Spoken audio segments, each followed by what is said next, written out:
Dios les bendiga otra vez.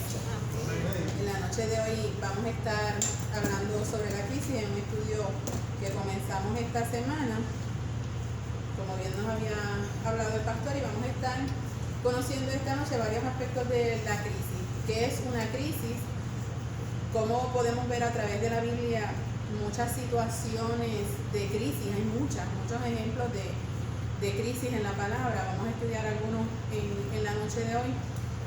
Y el estudio se va a dividir en varias semanas, así que vamos a comenzar desde lo más sencillo y vamos profundizando con lo que es la crisis, ¿verdad? Así son las crisis también, van desde un inicio a un punto culminante y a un desenlace. Como cuando hacemos un ensayo, que cuando nos dicen vas a tener un examen, ya tú entras en crisis. Cuando te dice tienes que hacer un ensayo de tantas letras, de tantas páginas, con este estilo, ya uno entra en crisis. Pero hay muchos tipos de crisis. Y esta noche vamos a estar hablando sobre eso. ¿Qué es la crisis? Quise comenzar con una definición porque a veces nosotros entendemos por una palabra una cosa, pero cuando vamos a la definición como tal, entendemos que quizás es algo más profundo. Les traigo esta definición, pero no se me asusten, la vamos a hablar después que la leamos en ese idioma, la vamos a hablar en arroz, habichuela y en puertorriqueño. ¿Está bien? Dice, la crisis es un síndrome agudo de estrés, caracterizado por la ruptura brusca de la vivencia de continuidad psíquica o psíquica y por la respuesta activa ante un proceso de cambio. Ahora sí, vamos en arroz y habichuela y en español y en puertorriqueño, ¿qué es la crisis? La crisis es una situación que puede llegar de repente o poco a poco se puede ir avecinando e ir creciendo, y es, como dice ahí, la ruptura brusca de vivencia continua, o sea, es un cambio en lo que estamos viviendo.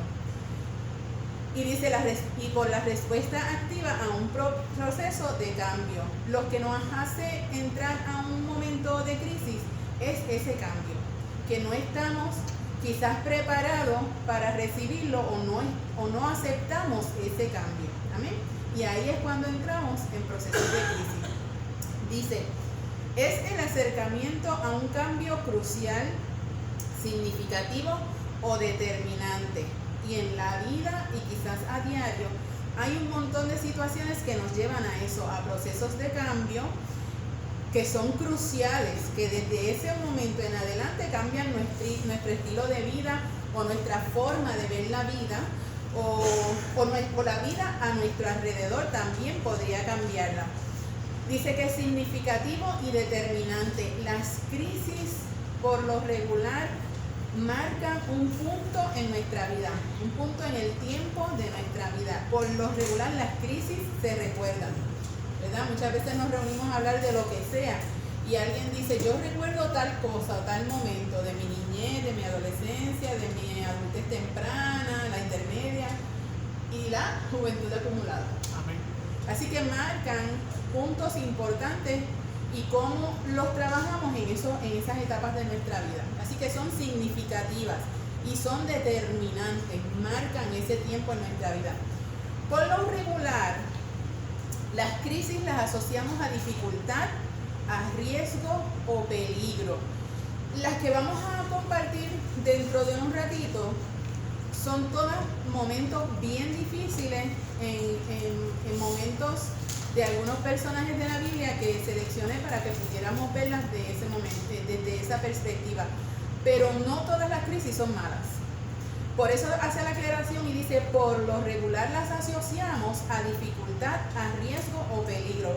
Pero la crisis puede ser un embarazo no esperado, pero no necesariamente es dificultad, riesgo o peligro. Puede ser también una crisis que trae mucha bendición, mucha alegría, una promesa contestada, un milagro y todo ese tipo de cosas. Así que estamos claros en lo que es una crisis.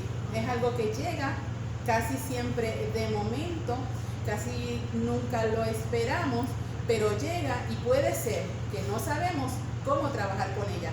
Por eso es que crea una crisis. ¿Estamos bien? ¿Estamos claros? Ok. ¿Dónde surge la crisis? La crisis surge en la mente. Así de sencillo. Cuando nos enfrentamos a esa situación que de momento no sabemos cómo trabajarla, surge la crisis, porque es abrupta. ¿Se acuerda que es un cambio brusco de lo que estábamos haciendo cotidianamente o de continuidad? Es brusco, así que surge en la mente con esa noticia, con eso que recibimos de momento. Y dice, una crisis extrema puede alterar el sistema nervioso, puede subir la presión, puede provocar dolor de cabeza, ataques de ansiedad o pánico, descontrol en los niveles de azúcar y otros niveles también en el cuerpo, y otros problemas serios de salud. Porque si la crisis es negativa, como las que vamos a ver en el día de hoy, pues puede traer otros problemas de salud, puede presentar hasta situaciones sintomáticas, o sea que somáticas, o sea, las llevamos al cuerpo, puede provocar otras sensaciones en el cuerpo, que no solamente en la mente, sino que físicamente una crisis nos puede afectar de acuerdo a lo fuerte que sea, a lo que envuelva ese tipo de crisis que vamos a vivir. En nuestro manual de vida, ¿cuál es nuestro manual de vida? La Biblia. La Biblia, ese es nuestro diccionario, esa es nuestra enciclopedia, ese es nuestro manual. Cuando no sabemos qué hacer, las respuestas a nuestras preguntas las podemos encontrar allí. Y dice, podemos encontrar ejemplos de crisis. Por ejemplo, la primera crisis en la historia, ¿cuál fue? ¿Quién se atreve a mencionarme alguna de las crisis que vemos en la Biblia? ¿Cómo? ¿Ah? ¿De Adán? Ok, vamos a ver. ¿Alguien más? ¿Alguien tiene alguna otra? El caos. El caos. La creación. El caos en la creación. ¿Alguien más? Ciertamente la palabra nos dice que en el principio creó Dios los cielos y la tierra, y como dice el pastor, hubo un caos. La tierra estaba desordenada y vacía. Algo provocó ese desorden, ¿verdad? Entonces, la palabra nos habla de que en un momento dado el Señor le había dicho a Adán y Eva unas instrucciones para vivir en aquel lugar especial donde el Señor les había dado el privilegio de vivir. Y cuando ellos desobedecen aquella palabra, ¿qué primera crisis encontramos entonces? Que ellos se escondieron, ¿verdad? Dice la palabra que el Señor llama a Adán y Adán estaba escondido. A mí me parece extraordinario como en ese relato histórico Adán dice, estoy escondido porque descubrí que estaba desnudo. Pues pasaron varias cosas ahí, que cómo él sabía que era esconderse y que cómo él sabía que era la desnudez, pero esos son otros temas. La cosa es que de primera intención hay una crisis ya en el corazón de Adán porque desobedeció. Tampoco él sabía que era desobedecer, pero hay una crisis real, porque entonces él sabía de alguna forma que eso iba a cambiar su vida. Esa crisis fue determinante, ¿verdad? Y significativa en la vida de Adán. ¿Cuáles fueron las primeras dos pérdidas que registra la historia? Si usted se acuerda de ese inicio de la humanidad. La muerte de Abel. La muerte de Abel fue una de ellas. La muerte de Abel. ¿Y qué otra? Antes de la muerte de Abel hubo otra pérdida también.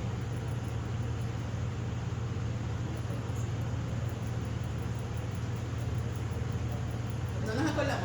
¿Ah? Cuando le expulsaron. La expulsión. El sentido de seguridad, porque yo estaba en un lugar seguro, el Señor me había puesto allí, pero a causa de la desobediencia vino esta gran crisis que provocó mi salida de aquel lugar seguro, donde el Señor me había plantado, donde el Señor había hecho todo para mi comodidad. Pues la primera dos pérdidas fueron precisamente eso, el lugar de seguridad, que cuando ellos son expulsados del huerto, y la pérdida de la vida, cuando Caín asesina a Abel. Y eso fueron unas grandes crisis, porque cambian el sentido de la vida de ellos de ahí en adelante.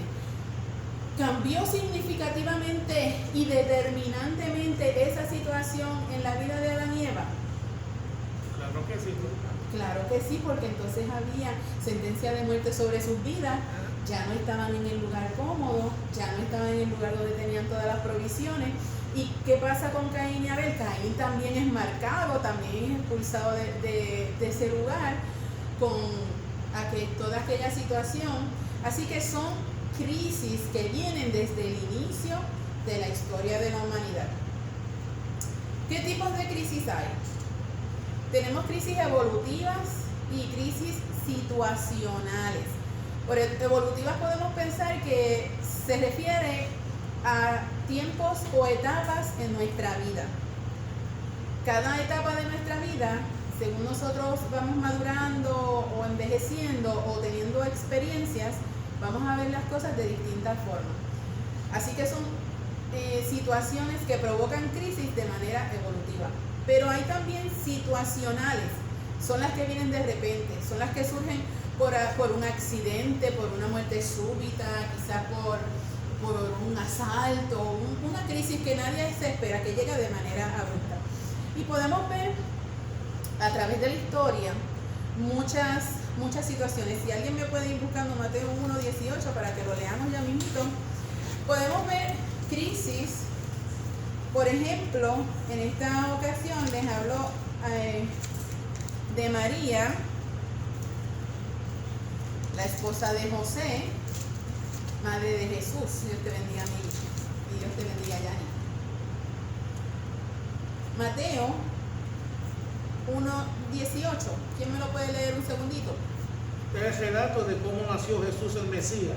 Su madre María estaba comprometida para casarse con José, pero antes de que la boda se realizara, mientras todavía era virgen, quedó embarazada mediante el poder del Espíritu Santo. Eso es una gran crisis. Oh, para José. Para José y para María. Porque en aquel tiempo de la historia, la fornicación era castigada, era condenada. Lo sigue siendo para este tiempo de la historia. Una mujer que quede embarazada sin haber estado legalmente casada va a ser una crisis. Para ella, para los que están a su alrededor, para todos los que tienen por lo menos nuestra cultura, va a ser una crisis. Así que imagínense para María en aquel momento si eso representó una crisis, y aún para José. Así que este tipo de crisis personales traen muchas implicaciones. Las crisis son emocionales, espirituales y físicas. Traen repercusiones emocionales, espirituales y físicas. Y yo creo que a todas esas se enfrentaron ellos dos en ese proceso del embarazo y el alumbramiento de María. En las siguientes que vamos a compartir hay un denominador común. Las crisis son de personas. ¿Ok? Vamos a hablar de personas. ¿Por qué le hago esta aclaración? Porque hay otras crisis a niveles naturales, a nivel de la tierra y otras cosas, pero en cuanto a personas es lo que nos vamos a dirigir en la noche de hoy. Hay crisis familiares y hablamos popularmente de la crisis de Abraham cuando, si podemos buscar un momentito Génesis 22 para compartir un momentito una pequeña porción del capítulo, del verso 1. Y en cuanto a crisis familiares podemos ver una infinidad de crisis que se pueden presentar. Cuando hablo de familia, puede ser mamá, papá, hijos. Ahora tenemos otros tipos de familia, ¿verdad? Que puede ser mamá, mamá, hijos, o papá, papá, hijos. También las familias pueden ser abuelos, nietos, o abuelos, bisnietos. Todo ese tipo de familias son las que tenemos en la actualidad. Así que se pueden presentar dificultades que nos lleven a crisis en todos esos aspectos. ¿Alguien me puede leer el primer verso de Génesis 22, por favor? Después de estas cosas, rogó Dios a Abraham y le dijo a Abraham, y él respondió a Abraham. Amén. En ese momento el Señor le está haciendo el llamado a Abraham y es cuando le dice que necesita que le entregue a su hijo Isaac como sacrificio. Ahora yo le pregunto a usted, siendo un papá, ¿para usted sería fácil esa instrucción de Dios? El Señor le diga, entrégame a tu hijo en sacrificio.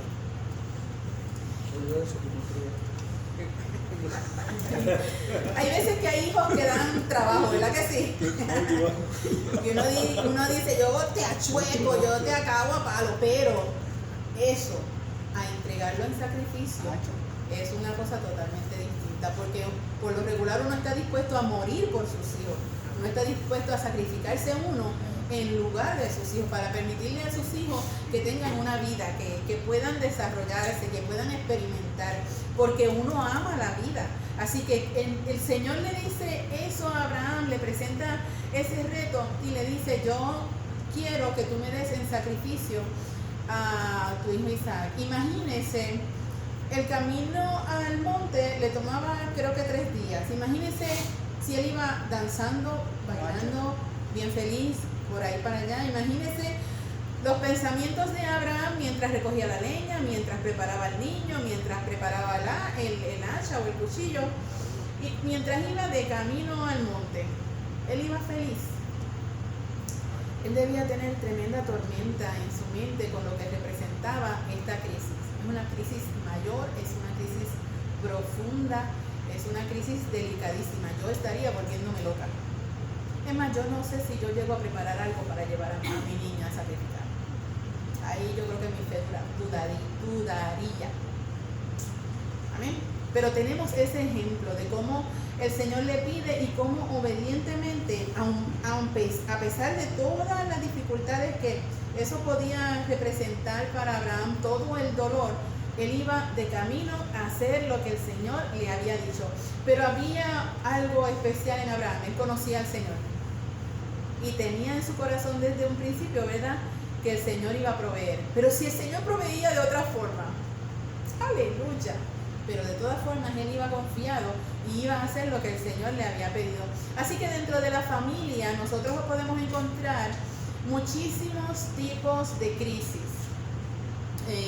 Se puede dar crisis entre la pareja, crisis matrimoniales, o dentro de la pareja puede haber crisis individuales entre ellos. Pueden haber crisis entre padres e hijos, ya sea por alguna enfermedad que puedan sufrir o los padres o los hijos, o por alguna situación que surja dentro de la familia, o también cuando los hijos están creciendo, que pasan sus distintas etapas de niñez, adolescencia, jóvenes adultos, adultez temprana, y por ahí siguen, y todos los cambios que eso conlleva. El cambio de niño a joven adulto, cuando se dejan la escuela para irse a la universidad o para comenzar a trabajar, cuando se enamoran, abandonan el nido. Todos esos son tipos de crisis que pueden surgir dentro de una familia. Imagínense también que dentro de una familia, mamá, papá, hijos, de momento los abuelitos llegan y se incluyen a esa familia que por mucho tiempo estuvieron solitos. Eso también puede representar un tipo de crisis, porque se añade alguien más al núcleo. Son más gente para cuidar, hay que buscar un espacio para ellos, unas comodidades. Es algo que, como decíamos ahorita, es significativo y determinante. Hay que hacer arreglos y puede representar una crisis. Y puede representar una crisis en este ejemplo que es que estamos recibiendo unos abuelitos, en que uno de los dos no se lleve bien con esos abuelitos que están entrando. Por ejemplo, que fuesen mis papás y el pastor no se llevara con ellos. O que fuesen los papás del pastor y yo no me llevara con mi hijo, por alguna razón no lo quisiera cerca. Eso puede representar una gran crisis. O sea al revés, que entonces nosotros somos un matrimonio ya establecido, un matrimonio adulto, y nuestros hijos por alguna situación regresan a mi hogar a vivir conmigo. Eso también puede representar una crisis, porque ya ninguno de los dos está adaptado al otro. Así que eso es significativo otra vez y es determinante. Hay que hacer arreglos, hay que prepararse. Así que imagínense toda la cantidad de crisis que puede crear. Además de que no hemos hablado todavía de situaciones de salud que se puedan presentar. Eso también en medio de una familia puede representar grandes crisis. Unos diagnósticos de salud, ¿verdad? Cuando uno de los dos se enferma, ¡wow! ¡Qué crisis hay en el corazón! Cuando se enferma mi pareja, o cuando yo me enfermo, ¿cómo reacciona mi pareja? O cuán delicada es la enfermedad que estamos tratando y la crisis que causa en mí y que causa en los que están a mi alrededor. No solo en mi pareja, también en mis hijos. ¿Verdad? Así que el concepto de familia es el que más puede sufrir en cuanto a crisis que se le pueden presentar. Cuando hablamos de esto, muchas veces nos gustaría tener todas las herramientas, pero a veces no las hay. A veces no está el dinero para trabajar esas situaciones de crisis dentro de la familia. A veces está el dinero, pero no hay el espacio o no hay el tiempo. Imagínense en esto. En una familia puede darse de que uno de los dos se enferma y deja de trabajar. Luego, ¿ok? El otro sigue trabajando. No. El otro también debe dejar de trabajar para poder cuidar al que se enfermó. Representa una crisis. Y vamos a ponerlo peor. Tienen niños pequeños. Hay una crisis. Pues se avecinan muchas crisis sobre la que ya venía. Les hablo esto, amado, porque se supone que nosotros nos estamos capacitando para trabajar tanto dentro de la iglesia como fuera de la iglesia, ¿verdad? Donde seamos útiles. Y tenemos que ser empáticos cuando nosotros nos presentan la crisis de alguien. Y nosotros no dejarnos llevar solamente por lo que vemos de frente, sino que tengamos la conciencia de que dentro de nuestra empatía tratemos de ver todo el trasfondo. La crisis no es solamente de mamá o papá, la crisis envuelve a todos los miembros de la familia y la crisis no es solamente la enfermedad de este. En la enfermedad de este es el trabajo que este perdió, es que los niños tienen que continuar estudiando y alimentándose y por ahí sigue. O sea que es una crisis mayor, que va a tomar tiempo trabajar y que tenemos que buscar ayuda. Dentro de la crisis, lo mejor sería que busquemos ayuda. Porque la crisis se presenta cuando no podemos resolver algo. ¿Ok? Porque si es algo que podemos resolver, no es crisis.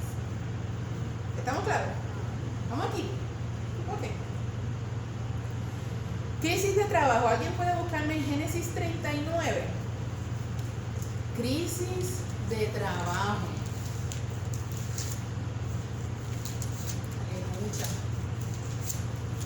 Y ahí le compartí un nombre.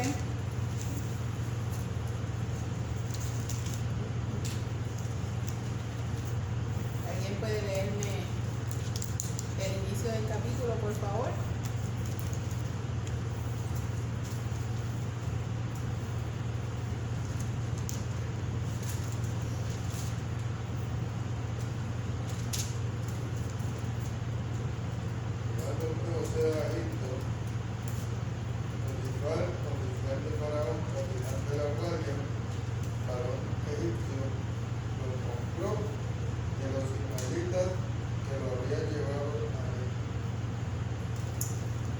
José ya había vivido unas cuantas crisis. La primera se suscita en el seno de su hogar. Sus hermanos comienzan a tener celos de él y tratan de sacarlo, ¿verdad?, del seno del hogar y lo venden a unos ismaelitas. Imagínense a José jovencito. Enfrenta esa primera crisis cuando sus hermanos no lo quieren cerca y lo venden a unos ismaelitas. Pero como Dios tiene todo preparado, amado, lo venden a unos parientes sin saberlo. Finalmente, él llega a la casa de Potifar. Potifar lo hace mayordomo de todas sus cosas, ¿verdad? Y allí tiene otra gran crisis. Fíjese, si usted estudia la historia de José, va pasando de situaciones difíciles en situaciones difíciles, pero la misma palabra dice que Dios estaba con él. Así que en cada situación difícil el Señor la guardó. Aún en esta situación bien difícil en que él enfrenta el acoso de la esposa de Potifar, aún en eso Dios lo guarda. Porque si Dios no guarda su corazón y su mente para que él no se diera a lo que ella le estaba presentando o proponiendo, quizás la historia hubiese sido distinta para él. Pero dice la palabra que Dios estaba con él. Amén. ¿Y qué pasa en este momento que se enfrenta al acoso de la esposa de Potifar? Él pierde su trabajo otra vez, ¿verdad? Porque ya él había estado, y ahí pasa a la cárcel, ¿verdad? Así que, y allá tiene entonces otros menesteres también. Qué interesante, amado. Hay crisis que nos llevan a seguir creciendo y a seguir acercándonos más a Dios. Ese era el caso de José. Y ese era el caso de José. Una tras otra, pero lo iba acercando más a Dios porque el Señor lo estaba posicionando en lugares, ¿verdad? Así que hay crisis que interesantemente no nos interesa pasarlas, no nos gustan, son terribles. En algún momento estamos en peligro, pero cuando la vemos desde la perspectiva de la fe, el Señor nos puede estar llevando más cerca de Él y nos puede estar capacitando y nos puede estar haciendo crecer delante de Él y también nos está poniendo en alto. Así que también podemos ver eso en medio de las crisis que o nosotros estamos viviendo u otros están viviendo. Cuando se nos presentan situaciones así, a mí me gusta orar, cuando son respecto a trabajo, me gusta orar, Señor, si no es aquí donde vamos a estar, abre puertas. La situación de perder un trabajo a nadie tampoco le gusta porque significa que me voy a quedar sin ingresos por un tiempo. Pero es por un tiempo en lo que consigo otro trabajo. Dios las bendiga. Así que en ese sentido, en el caso de José, el Señor también tuvo cuidado de él. No dejó de ser una gran crisis, porque imagínense, en ese momento que él recibe ese acoso, que él lo rechaza, él sale corriendo y dice la palabra que salió corriendo desnudo. Así que no era fácil de explicar lo que a él le estaba pasando. Podía tener poca credibilidad de lo que le estaba pasando y se enfrentaba entonces a un nuevo reto. Ok, perdí esto que tenía seguro, ahora ¿a dónde voy? ¿A dónde voy? Y cuando pasa eso en nuestro diario vivir, pierdo mi trabajo, ¿ahora qué voy a hacer? ¿Cómo voy a sustentar mi casa? Si José era puertorriqueño, no todos los puertorriqueños son así, pero si José era bastante puertorriqueño, debería estar trabajando, viviendo quincena a quincena, es decir, que pronto tendría que buscar un trabajo porque no debía tener ahorro. ¿Verdad? Muchas veces en nuestra realidad vivimos de quincena en quincena, así que si no se había preparado, pues es una situación muy difícil. Yo no sé a cuántos les pasó durante el inicio de la pandemia, antes de que empezaran las ayudas del gobierno a ser distribuidas. O sea que al que le cogió desprevenido en el primer cierre que se hizo en marzo del año pasado, donde cerró absolutamente todo, que no tuviera dinero o hubiese invertido su dinero en lo que fuera y de momento se hubiera quedado en nada pensando que iba a resolver más adelante. ¡Boom! Llegó la pandemia, llegó el COVID, cerramos. ¿Qué vamos a hacer de ahora en adelante? Es una gran crisis no tener empleo. Es una gran crisis. Si uno está solito, es menos problema, pero si uno tiene niños o si uno está cuidando a un pariente que necesita sustento, si uno está pagando una hipoteca, si uno está pagando un carro, porque en el momento también que comienza el cierre tampoco se hablaba de moratorias, en el principio no se hablaba de las dichosas moratorias que vinieron también en algún momento. Así que representaba una gran crisis quedarse sin trabajo. Así que cuando venga un hermano por ahí con una situación, una crisis tan terrible de que no tiene trabajo, más adelante vamos a ver cómo lo vamos a trabajar. ¿Saben? Cómo vamos a acercarnos a él, qué respuesta le vamos a dar, qué opciones le vamos a dar, qué ideas le vamos a dar en cada una de las crisis que hemos hablado en la noche de hoy. Situaciones económicas, crisis económica. Me gusta mucho lo que vamos a ver de Pedro. Vamos a ver a Pedro un momentito. En Mateo 17, versos 24 al 27.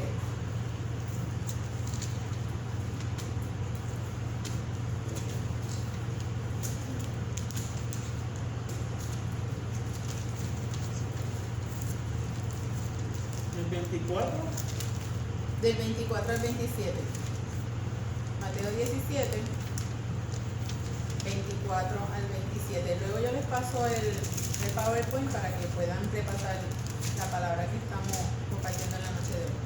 Dice, estoy leyendo de la nueva versión producente, que para que la se ven un Sí, es poquito distinto. diferente, pues. Ujú.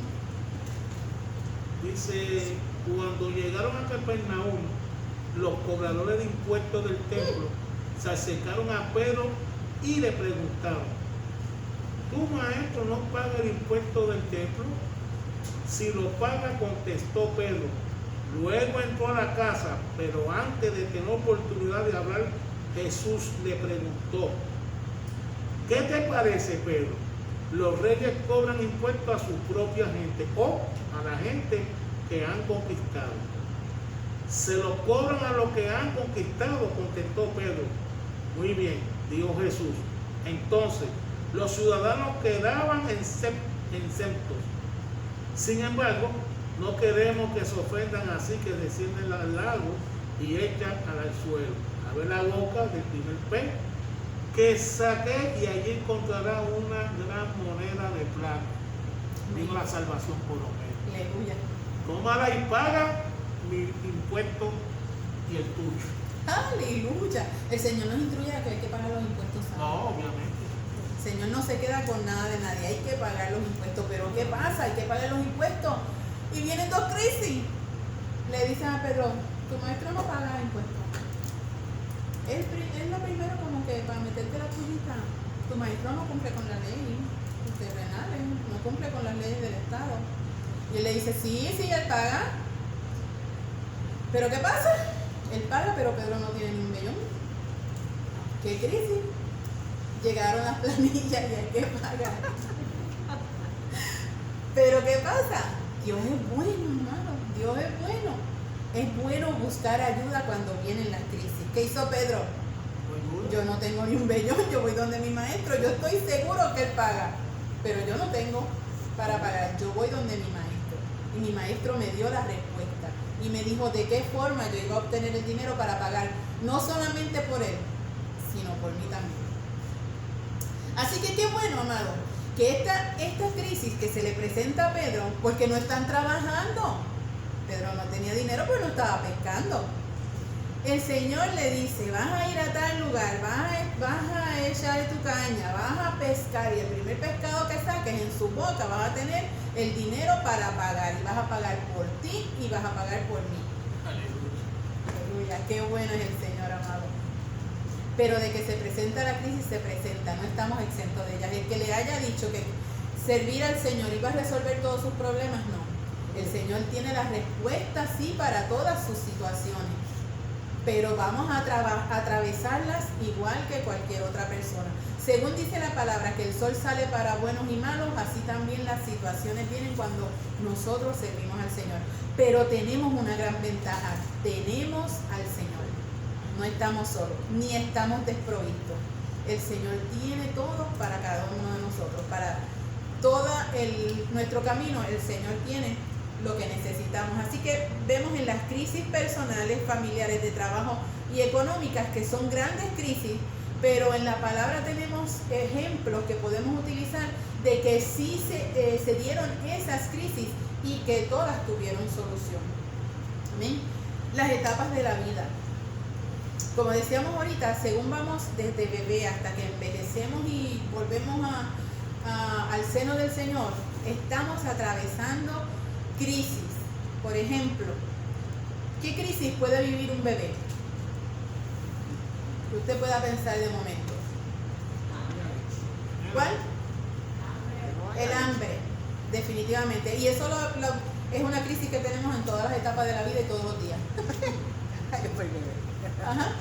El hambre.